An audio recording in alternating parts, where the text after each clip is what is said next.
en titre de ce récap, innovation dans la commune de Cocody, le iWaren, une solution digitale qui dématérialise les paiements dans le transport, le reportage à suivre de Christian Gokra.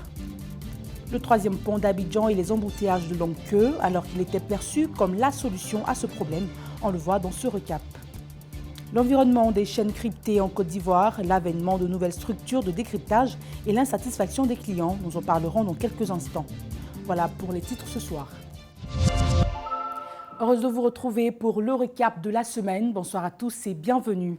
Nous démarrons tout de suite avec le système de paiement digital dans le transport à Cocody. Il n'est plus question d'avoir la petite monnaie avec l'avènement de la carte iWaren, une innovation des transports en commun qui inscrit ceci dans le digital en dématérialisant les paiements. Reportage réalisé par Christian Gokra. Régler définitivement l'épineux problème d'indisponibilité de la petite monnaie, souvent source de discorde entre chauffeurs de taxis communaux et clients. Une start-up à travers iWaren veut permettre aux usagers de se déplacer sans toutefois payer plus. Au moment, en fait, la dématérialisation des paiements, par l'introduction d'une carte prépayée, déjà, pour quitter du cash vers le cashless, pour permettre à la fin, en fait, aux usagers de pouvoir en fait, bénéficier de tout ça et de se déplacer le plus rapidement et le moins cher possible. Puisqu'on convient tous qu'aux heures de pointe à Abidjan, c'est un enfer pour se déplacer. Une initiative saluée par ce responsable syndical de chauffeurs de taxi de la commune. Pour lui, iWaren contribuera à réduire les difficultés des usagers de transport. Le souci que nous partageons en tant qu'acteurs du transport, c'est la monnaie. La monnaie cause deux problèmes. D'abord, l'acteur perd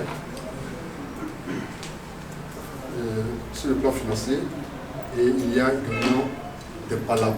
Nous, en tant que syndicat, il y a beaucoup de palabres que nous portons régler dans le commissariat. Et sur le plan financier, quand vous voyez aux heures de pointe, de l'or, il y a l'influence. Mais quand il n'y a pas de monnaie, vous perdez vraiment. Il y a 1000 francs, il y a 2000, il y a 3000, quand on n'a pas la monnaie, vous avez la vie. Et donc c'est comme ça. Les consommateurs auront la possibilité d'effectuer des transactions avec les chauffeurs de taxi Woro disposant de comptes iWaren et des terminaux sans contact. Vous trouvez un agent iWaren, il peut ouvrir votre compte tranquillement et vous mettre à disposition une carte. Vous pouvez là, dans le même endroit, vous recharger et puis à partir de là, vous trouvez un Waren qui est estampillé donc, du macaron paiement avec iWaren qui est collé sur les deux portières du Waren. Vous pouvez donc monter à l'intérieur. Quand il s'agit de payer, vous tendez juste votre carte au chauffeur qui va badger sur son terminal et c'est payé. Débuté à Cocody, iWaren compte se déployer dans les autres communes d'Abidjan. Il s'agira de conquérir l'ensemble des transporteurs ivoiriens pour ajouter une option purement digitale à la modernisation du transport. Mais le taux de bancarisation est encore faible en Côte d'Ivoire. En moyenne, 80% de la population est exclue du système financier classique. Cependant, pour de nombreuses personnes, le moyen de mobiliser de l'épargne, c'est la tontine. Un système aujourd'hui impacté par une crise économique. Denis Kouman. La tontine est un système qui est pratiqué le plus souvent par des personnes qui exercent des activités informelles. C'est un système qui regroupe des membres d'un clan, d'une famille, des voisins ou des particuliers qui décident de mettre en commun des biens ou des services au bénéfice de tout un chacun, et cela à tour de rôle. Ce sont des pratiques répandues en Afrique et en Asie. En Côte d'Ivoire, de nombreuses personnes ou structures parcourent régulièrement nos marchés pour la collecte des fonds. Je fais les tontines parce que je n'ai pas l'argent pour commencer mes business, mais je mets les femmes quand je les trouve dans les tables, je parle avec eux et puis on met les 200 ensemble. Chaque fin du semaine, ça fait 6 000 francs, 6 200. Et puis je donne pain. Si tu veux l'argent, je te donne l'argent aussi. Si tu veux assiette, je te donne l'assiette. J'ai eu 6 personnes. Le deuxième mois que j'ai commencé, il y a eu 14 personnes. Mais pour le moment, je suis dans 60 personnes. Dans les marchés, de nombreux adhérents ont arrêté cette pratique. Bon, quand on faisait, ça allait bien. En tout cas, ils étaient corrects. Mais dans ce temps-là, comme ça ne va pas, on a arrêté. Parce que ça ne marche pas trop. Parce que c'est l'argent, tu ne peux pas t'engager et puis ils vont venir, tu n'as pas. Donc, dans ce temps-là, on a arrêté. Moi, je ne fais pas tontine. Parce que tu sais que tu vas avoir pour rembourser là, tu fais tontine. Mais si tu sais que tu ne peux pas avoir pour rembourser là, tu ne fais pas. Un tour dans l'histoire nous permet de savoir que les origines du mot tontine remontent à son créateur Lorenzo Tonti. À l'époque, Louis XIV, roi de France, demande à réapprovisionner les caisses de l'État. Le premier ministre d'alors sollicite le banquier napolitain Lorenzo Tonti afin de trouver une nouvelle méthode pour financer les caisses publiques. Le banquier invente un emprunt qui réunit des épargnants pour recueillir et faire fructifier les cotisations des adhérents. C'est le début de l'histoire de la tontine. Dans un autre temps, le 3e pont d'Abidjan, accueilli comme une panacée pour résoudre la question d'embouteillage dans la capitale économique, présente lui aussi une autre réalité. Analyse et reportage de Denis Kouman. Inauguré en décembre 2014, le 3e pont reliant les zones nord et sud a permis de réduire considérablement les embouteillages à Abidjan, ce qui engendrait un gain de près d'1 heure de temps sur le trajet, avec un impact évident sur les activités socio-économiques. Ces derniers temps, les usagers se plaignent des récurrents embouteillages sur ce 3e pont, notamment dans le sens Makori-Cocody aux heures de pointe. Nous empruntons le 3e pont pour être rapide, mais ces temps-ci, nous avons vu que vraiment quand on emprunte, surtout à partir de 17 h comme ça, il y a trop d'embouteillages là-bas. Ça dure, on peut même faire 30 à 35 minutes là-bas. Ce qui est un peu bizarre, il y a des guichets, quand tu arrives, il y a des guichets qui sont fermés, qui ne travaillent pas. Voilà, maintenant il y a quelques guichets qui sont là. Bon, ceux qui ont les cartes, ils passent librement, mais ce n'est pas tout le monde. Le 3e pont, apparemment, on a dit que ça nous arrangeait. C'est vrai, mais il y a aussi des inconvénients.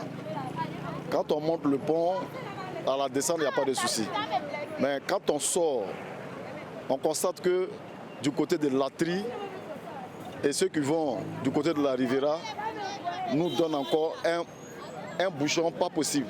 Pour les consommateurs, cette situation cause d'énormes désagréments. Je pense vraiment que c'est rapidement.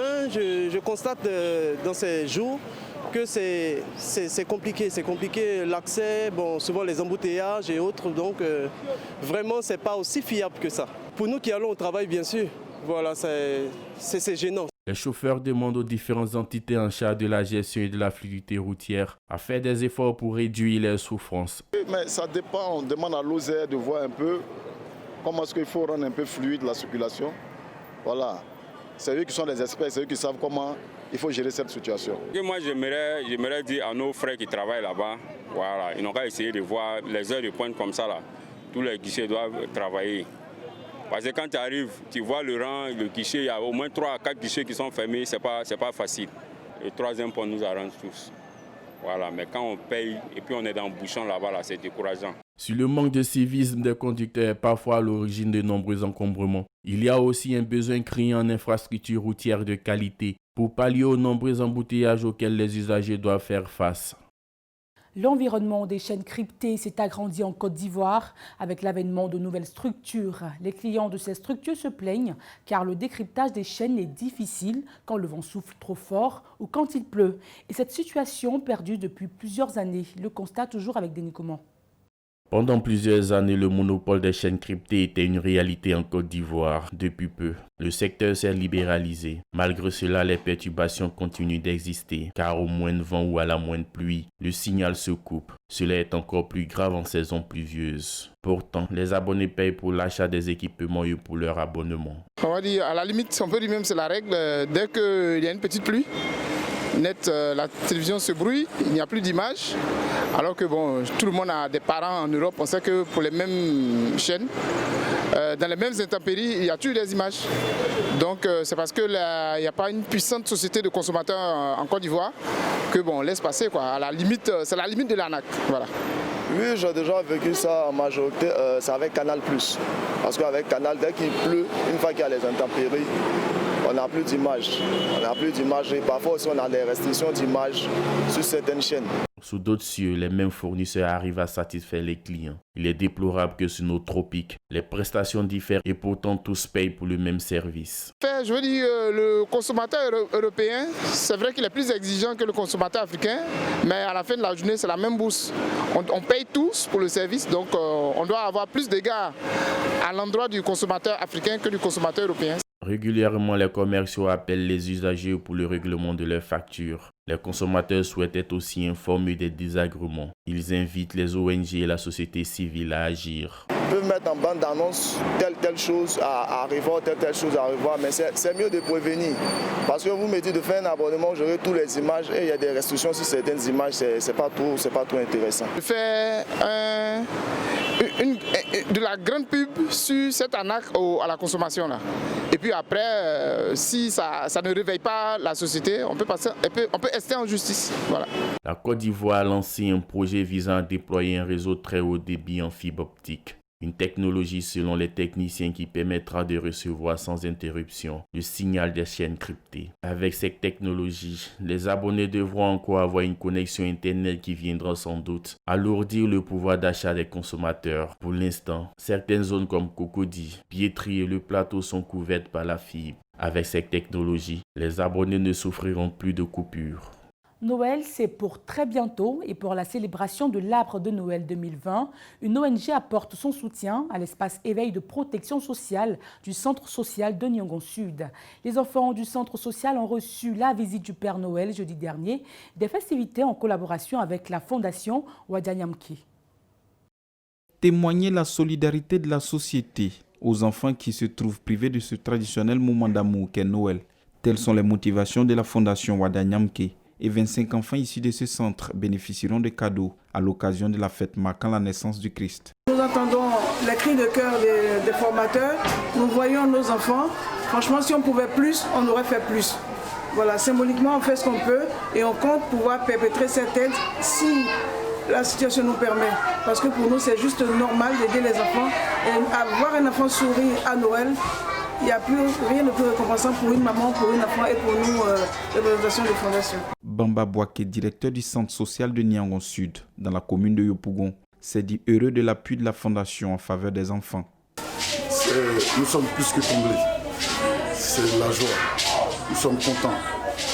Pour nous tout petits, pour nous-mêmes, et pour les familles de ces tout petits, vraiment, nous ne pouvons que rendre notre gratitude à la fondation Wadia.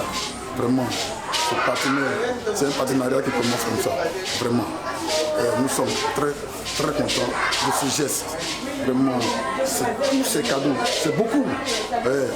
Pour la fondation, c'est symbolique. Pour nous, c'est beaucoup, c'est beaucoup, c'est beaucoup. Et ça fera beaucoup de bien à nos tout petits. Il faut noter que la célébration de l'arbre de Noël de l'espace éveil de protection du centre social de Niangon Sud est à sa 3e édition. Il vise les enfants du centre uniquement. Les responsables invitent toute personne de bonne volonté à apporter une contribution pour offrir le sourire aux tout-petits. Reportage réalisé par Christian Gokra, avec qui nous prenons la direction d'Atekoubé au quartier Djemé à Carré, où les consommateurs d'électricité rencontrent des coupures intempestives depuis plusieurs mois. Alors les populations de la localité en appellent à l'indulgence des autorités compétentes. 4 à 5 coupures d'électricité par jour. C'est ce que vivent les consommateurs de Djemé et Carré, un quartier de la commune d'Atekoubé. Ici, le courant 24 heures sur 24 est un lointain souvenir, malgré l'installation de compteurs dans les ménages. Le problème d'ici, dans le temps, on nous avait dit que nous étions dans des courants parallèles. Et il y a eu des moments, il y a eu des bons moments où il était dit que, comme on était dans du parallèle, c'est pour ça qu'à chaque moment on avait des problèmes d'électricité, des coupures de courant. Le problème a été rétabli. Vous-même, vous avez constaté les niches. Mais depuis un certain temps, on a toujours les mêmes problèmes de coupure. Donc nous-mêmes, on se pose la question, bon, on nous a traité de tous les noms. Comme quoi que on volait le courant, c'est pour ça que ça se coupait et on était plus à prendre le courant, c'est pour ça que ça se coupait. Mais aujourd'hui, on constate que chacun a son compteur. Chaque 19h, 21h, 22h minuit, on coupe chaque fois. On a toutes sortes de problèmes ici. Et nos appareils prennent des coups. Et nous réglons nous pour pouvoir régler ces problèmes-là. Jamais la CIE n'est venue nous demander ce qui se passe. On crie, mais rien. Les habitants du quartier Djemé et Carré ne savent plus à quel saint se vouer. Ils ne perdent tout de même pas espoir quant à des jours lumineux et à la bonne compréhension des autorités compétentes en la matière. Nous souhaitons que ça soit rétabli, que nous ayons l'électricité comme il se doit, en permanence. Il y a des jours où il peut y avoir des pannes. Mais pour nous, là, ce n'est pas panne. Ça, c'est un acte délibéré. On souhaiterait que ça se rétablisse au plus tôt possible. Parce qu'on a des enfants qui vont à l'école. On a des bébés, des nourrices qui sont là. Ailleurs, avant de couper, on va les prévenir. Mais chez nous, si on ne nous prévient pas, on coupe à la hâte. Et on est là, on souffre et il n'y a personne qui vient à nos secours. Près de 94% des Ivoiriens sont aujourd'hui raccordés au réseau. Et les abonnés les plus précaires bénéficient d'un tarif social. Des efforts sont consentis, certes, Mais à l'image du quartier Djemé-Carré, l'obscurité tente toujours de saper pour percer la lumière. Et puis, trouver aujourd'hui une fille de ménage n'est pas une chose aisée et quand on finit enfin par en trouver, certains ne manquent pas de dépouiller leurs employeurs. Denis Kouman. Une nièce venue du village, une cousine déscolarisée à la richesse de repères, la protégée d'une connaissance ou tout simplement une jeune fille en quête d'emploi. Les filles de ménage viennent d'horizons divers, mais sont de plus en plus rares à trouver. Les foyers où les deux conjoints ont une activité peinent donc. Ceux qui ont la chance de trouver ou d'avoir une aide à domicile ne sont pas à l'abri de désagréments pour autant. Souvent elles viennent, elles sont bien au début et puis après, bon, moi j'ai été victime de vol, elle est venue un mercredi. Le jeudi, je suis partie au boulot. Je l'ai laissé avec les enfants, mais à mon retour, mes enfants étaient seuls à la maison. Ma chambre, la porte de ma chambre cassée, le placard cassé, mes habits, mon argent, tout est parti. Les femmes ne savent pas. Elles laissent leurs enfants à la maison, ça disant que non, elles ont trouvé une bonne servante. Elles sont au travail, mais elles ne savent pas ce que les filles font à leurs enfants. Elles ne savent pas de quoi elles sont capables. Elles peuvent voler bien. J'ai même entendu qu'il y a une qui a tué le mari de sa patronne, qu'elle s'est enfuie. Elles sont incriminément des arguments de défense. Être fille de ménage, c'est aussi s'exposer à des risques, disent-elles. Violence physique et morale, sévices sexuels pour ne citer que ceux-là. Malgré tout, certaines font de leur intégrité le socle de leur activité. Partout où je passe là, je ne gâte pas mon nom. Il y a d'autres filles aussi, elles gâtent leur nom. En tout cas, moi je suis de mon côté. De mon côté, je ne gâte pas mon nom. Si je sais que j'ai quitté là où je suis fatiguée, je dis en tout cas, Toti, j'ai beaucoup travaillé toi, mais aujourd'hui là, je suis fatiguée. Il y a eu mieux ailleurs. Je ne peux pas prendre son argent. Pour remédier aux désagréments auxquels les ménages sont constamment exposés, quelques pistes de solutions sont évoquées. Je pense que le plus mieux là, si on a la possibilité, prendre des servants, des ménagers qui vont descendre le soir. Le matin, fais tes travaux, tu viens, tu supervises ta maison, tes enfants, et puis le soir, sont chez elle. Parce que tant qu'elle est chez toi là, tout ce qu'elle fera dans ton dos, tu ne sauras pas. Parce que puisqu'elle est chez toi, il y aura encore la confiance qui va mieux s'installer. Elle aura tout le temps de faire ce qu'elle a envie de faire. Et puis un beau matin, elle va partir. Le milieu des filles de ménage est dominé par des personnes analphabètes. Le secteur a besoin d'être organisé. Ainsi, les filles pourraient bénéficier de formations et surtout recevoir des salaires, les mettant à l'abri de toute tentation. C'est la fin de ce récap. J'ai pris plaisir à vous le présenter. On se retrouve la semaine prochaine pour un nouveau journal des consommateurs. D'ici là, portez-vous bien.